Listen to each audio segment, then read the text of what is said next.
Y a continuación tiene la palabra Alba para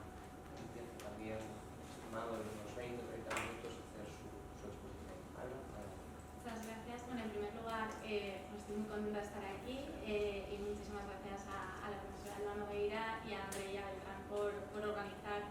este seminario y invitarme a participar en él. Y además estoy muy contenta de estar en la misma mesa que el profesor Yuli Ponce, porque bueno, últimamente además coincidimos bastante y fue también mi presidente del tribunal de tesis, entonces pues me hace especial ilusión. Entonces, bueno, antes de empezar a tratar el tema centrarme más en el tema, me gustaría enmarcar algunas de las cuestiones, enmarcar el tema que voy a tratar. La primera cuestión a la que me gustaría referirme es que cuando hablamos de decisiones automatizadas, hablamos de inteligencia artificial, es muy difícil conceptualizar realmente de qué estamos hablando, ¿no? Cuando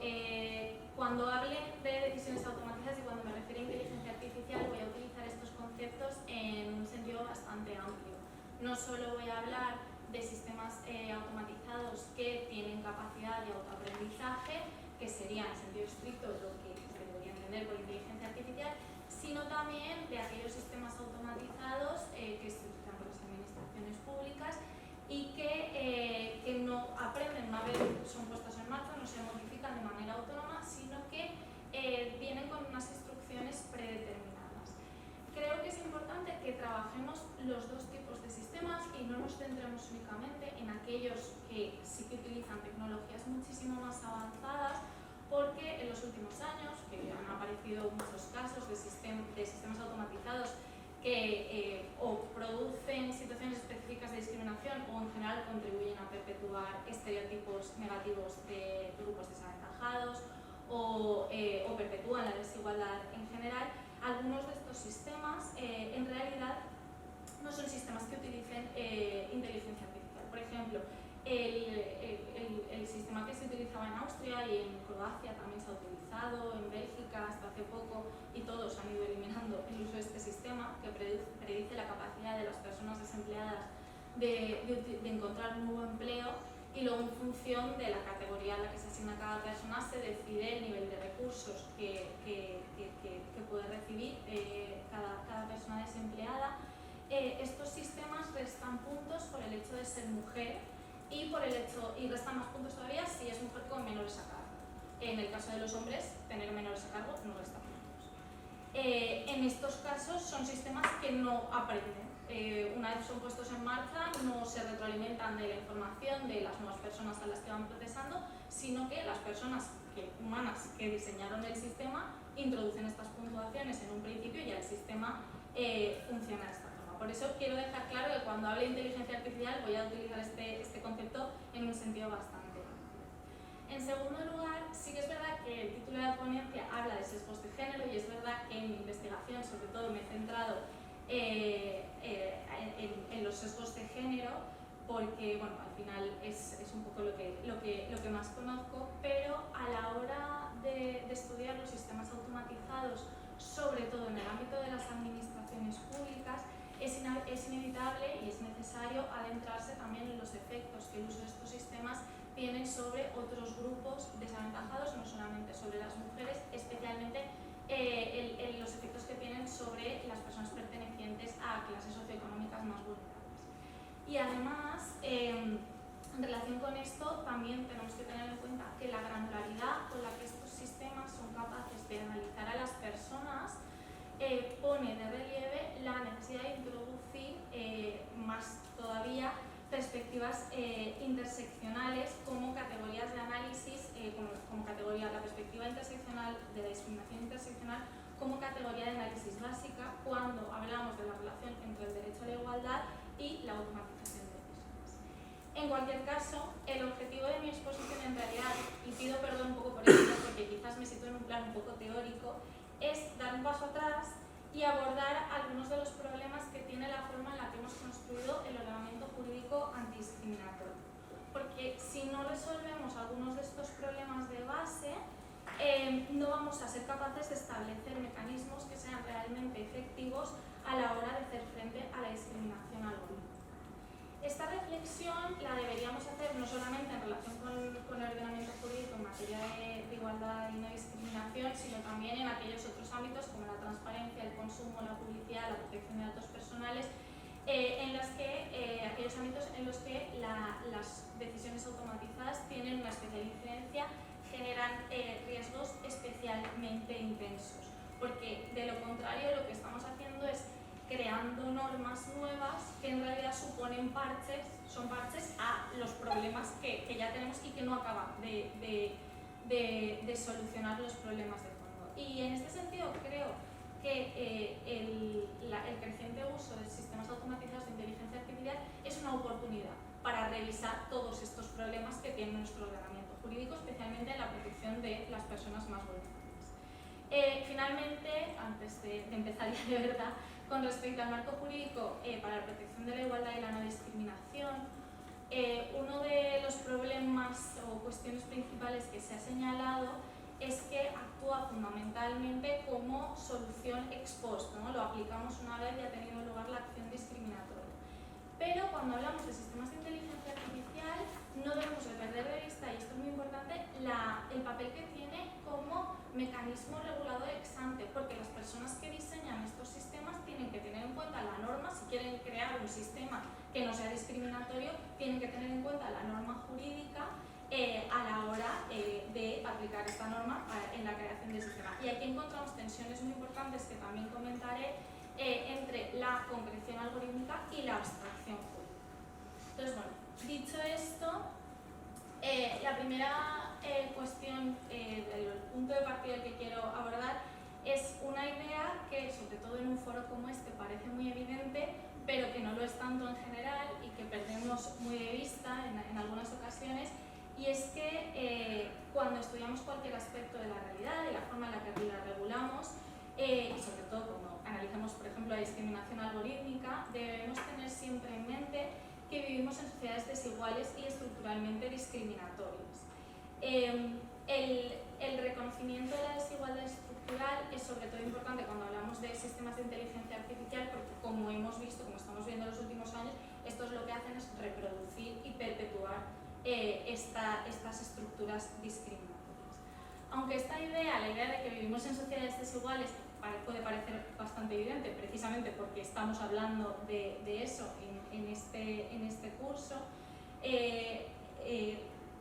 una cosa que, por ejemplo, a la que apunta McKinnon, y creo que tiene Catherine McKinnon en uno de sus trabajos sobre igualdad sustantiva, y creo que tiene razón, es que tendemos a olvidar que la desigualdad es la norma y la terminamos por tratar como la excepción, porque nos cuesta alejarnos de la igualdad formal como categoría básica de análisis cuando estudiamos la igualdad y la discriminación, y sustituirla por la igualdad sustantiva, por las relaciones de subordiscriminación y por la discriminación estructural. La dificultad de partir siempre la desigualdad sistémica además tiene sentido si tenemos en cuenta que nos encontramos o tenemos un ordenamiento jurídico en el que el análisis de la discriminación se incorpora. Cuando incorporamos el análisis de la discriminación, este análisis necesita necesariamente incorporar un elemento colectivo dentro de un ordenamiento jurídico que se construye principalmente a partir de categorías y relaciones jurídicas individuales y específicas. Por eso, por ejemplo, cuando se proponen acciones afirmativas, cuando se implementan acciones afirmativas, el análisis al que son sometidas estas acciones afirmativas es un análisis especialmente riguroso, y, por ejemplo, en el ámbito europeo, el Tribunal de Justicia de la Unión Europea le cuesta mucho aceptar las acciones afirmativas. En el ámbito laboral únicamente las admite entre hombres y mujeres cuando las dos personas parten de una situación curricular idéntica. Bien, el difícil encuadre que tiene el elemento colectivo de la discriminación en el marco jurídico, en un ordenamiento jurídico que se construye desde el individuo, el masculino además, y desde el individualismo, en un principio parece encontrar respuesta, y esto es muy importante en relación con las decisiones automatizadas, en la categoría jurídica jurídica de la discriminación indirecta, porque la discriminación indirecta reconoce que sin necesariamente haber tenido en cuenta la categoría sospechosa,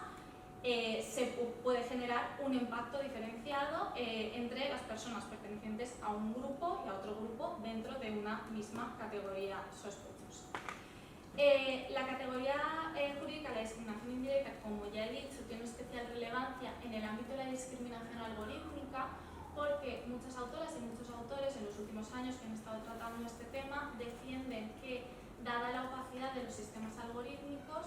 la única forma, o probablemente la única forma que tengamos de demostrar los supuestos de discriminación algorítmica, de controlar la discriminación algorítmica, será a través de la discriminación indirecta, porque no tenemos que acceder al sistema y ver si se ha tenido en cuenta la categoría sospechosa o no se ha tenido en cuenta. Aquí sí que me gustaría hacer un paréntesis y resaltar que en muchas ocasiones la opacidad de los sistemas automatizados, de los sistemas algorítmicos, no se deriva únicamente de su complejidad, sino de una falta de voluntad por parte de quien utiliza estos sistemas. Y esto es algo sobre todo preocupante cuando hablamos de las administraciones públicas. Y en particular en España, cuando esta voluntad esta falta de voluntad de hacer transparentes los sistemas automatizados ha sido además avalada por el Poder Judicial en relación con el algoritmo que se ha utilizado para la asignación del bono social eléctrico, que la administración no ha querido dar acceso al código fuente, y esta decisión se vio avalada recientemente por la sentencia 143 de 2021 del Juzgado Central de lo Contencioso Administrativo número 2. En todo caso, y volviendo al tema que estoy tratando,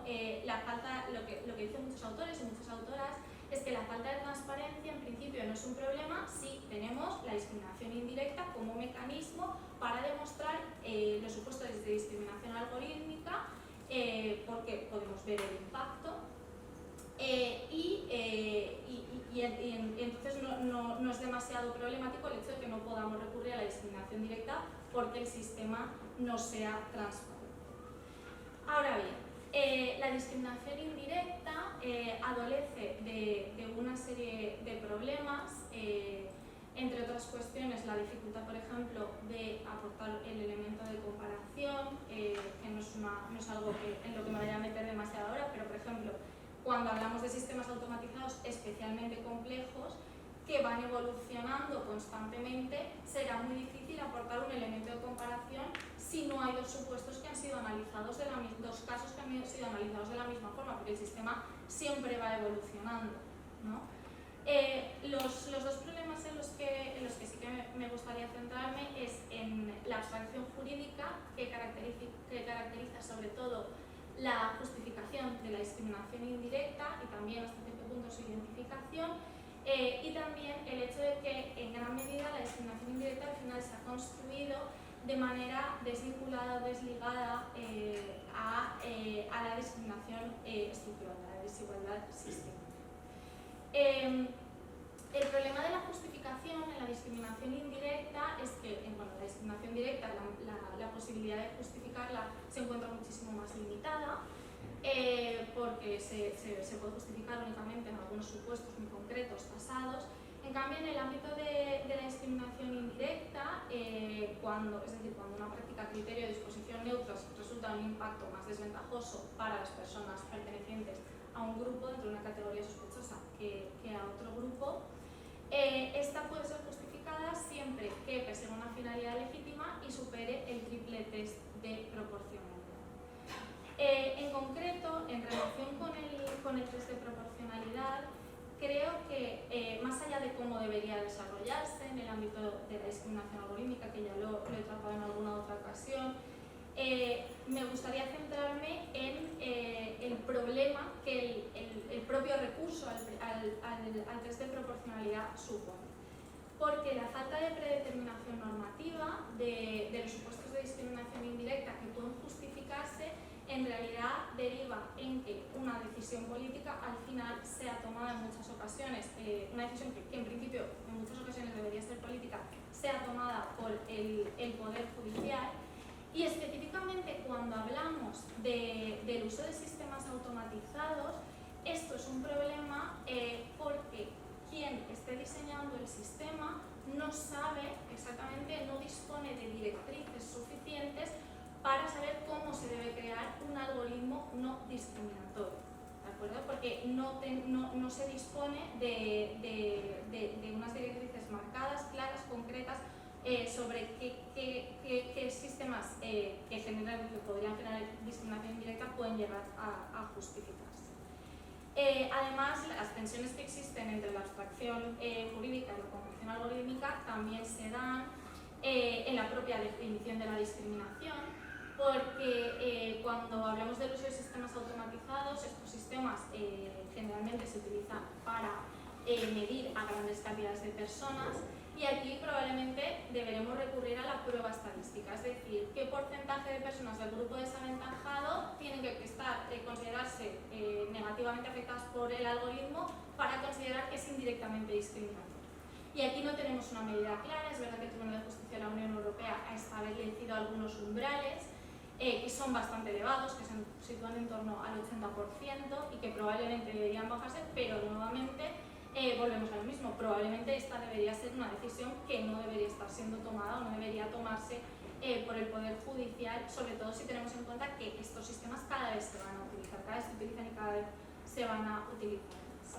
En relación con la construcción de la discriminación indirecta desligada de la discriminación estructural, esto, aunque no siempre es así, es verdad que en muchos casos, y sobre todo en España, el Poder Judicial en algunas sentencias sí que recoge la existencia, reconoce la existencia de la desigualdad sistémica. Pero el hecho de que en gran medida se haya construido de manera separada la discriminación indirecta, aborde supuestos específicos de discriminación y no se vincule tanto a la discriminación estructural, es problemático por dos razones. La primera, en general, porque tendemos a olvidarnos que al final la ideología, las instituciones de poder y el Poder Judicial se encuentra atravesado por la ideología dominante en cada momento, que es la que hoy en día, por ejemplo, sitúa el mandato de la eficiencia en términos económicos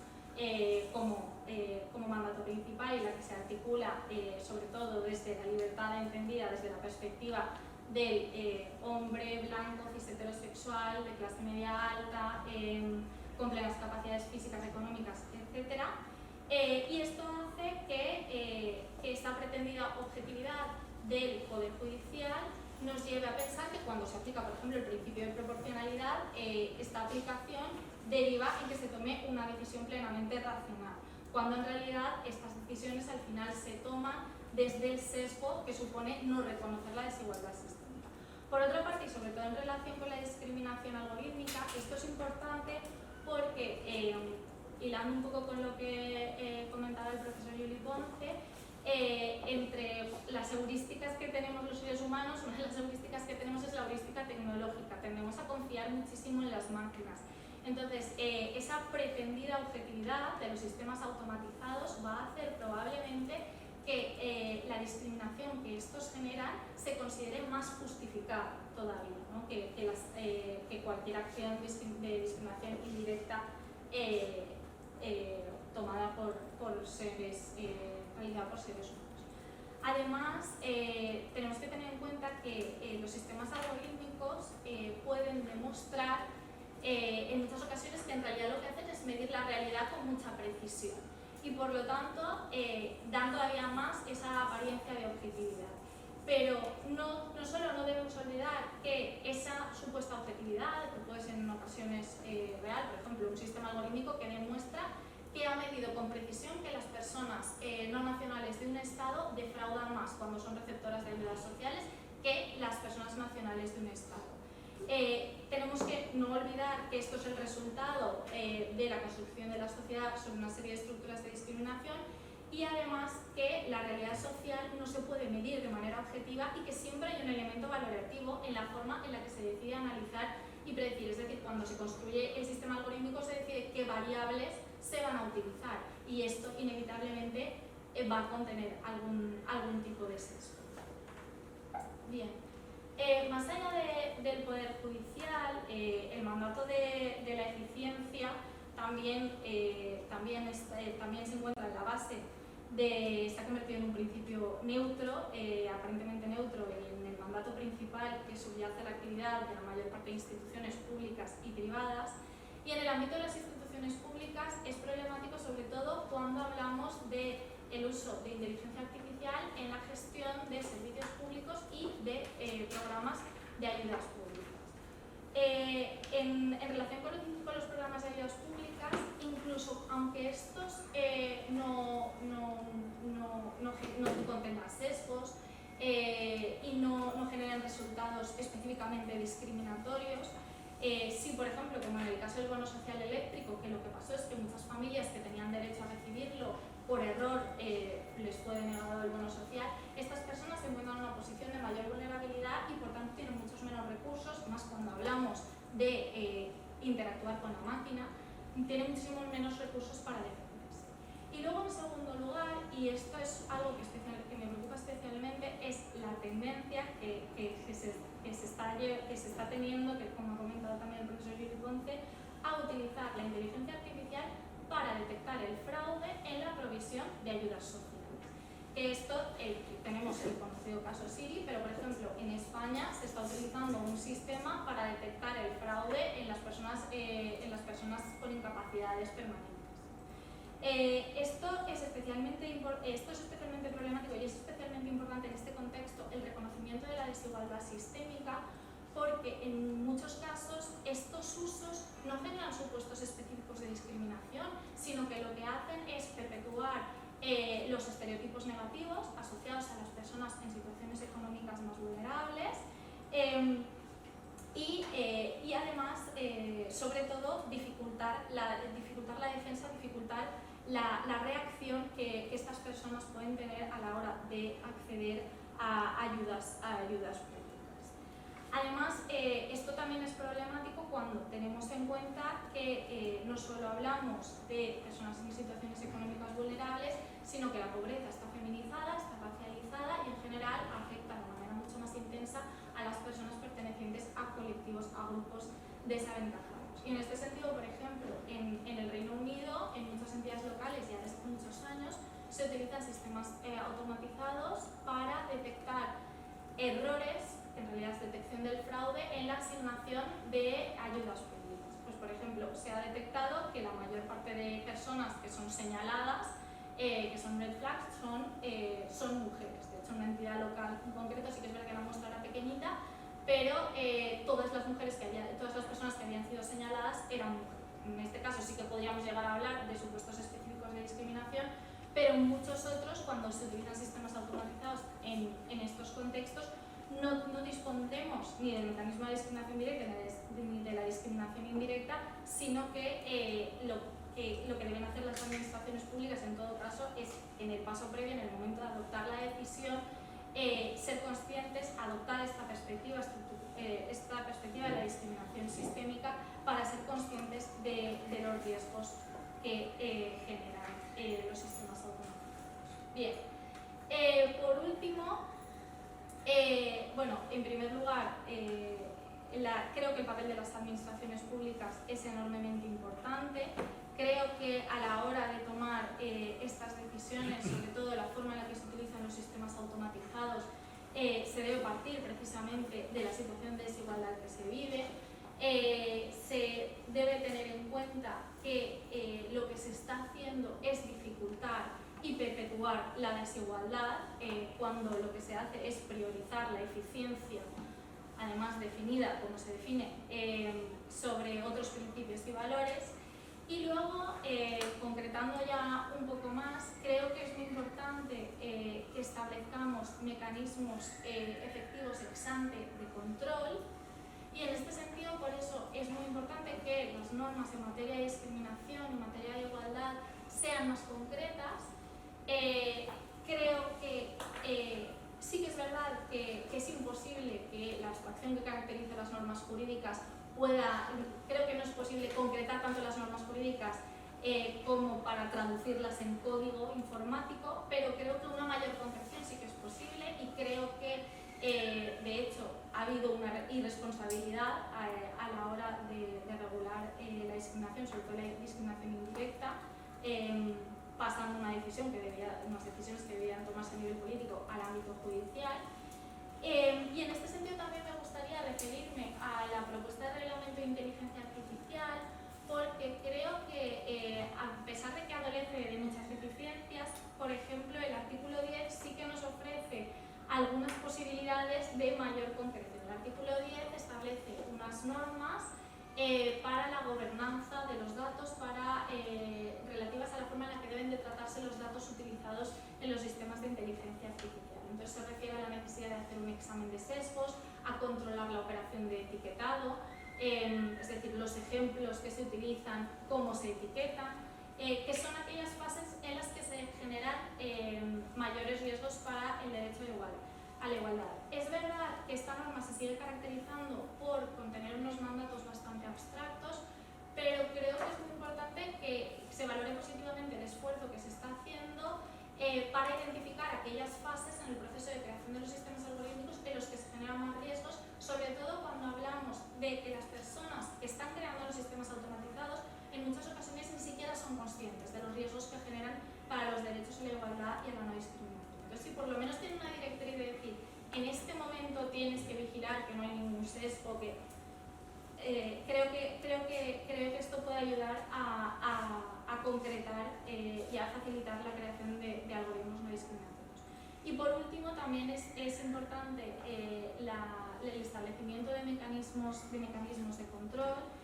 En este sentido, me gustaría resaltar un aspecto positivo y un aspecto negativo de la propuesta de reglamento de inteligencia artificial. La propuesta de reglamento de inteligencia artificial establece una evaluación de conformidad para los sistemas de alto riesgo de inteligencia artificial, que son, por ejemplo, los que se utilizan en el ámbito laboral, en el ámbito de la educación, de la sanidad, etc. Pero esta evaluación de conformidad es interna, no hay ningún actor externo. Es decir, si las autoridades públicas deciden solicitar la información de la evaluación de conformidad y comprobarla, pueden hacerlo, pero no existe un procedimiento establecido que obliga a estas, a quienes utilicen los sistemas algorítmicos, a entregar la información, a entregar la documentación, ni ninguna institución externa que realice el control. Y luego, por último, un aspecto positivo que me gustaría resaltar es el hecho de que se pretende crear una base de datos de sistemas de inteligencia artificial de alto riesgo, que es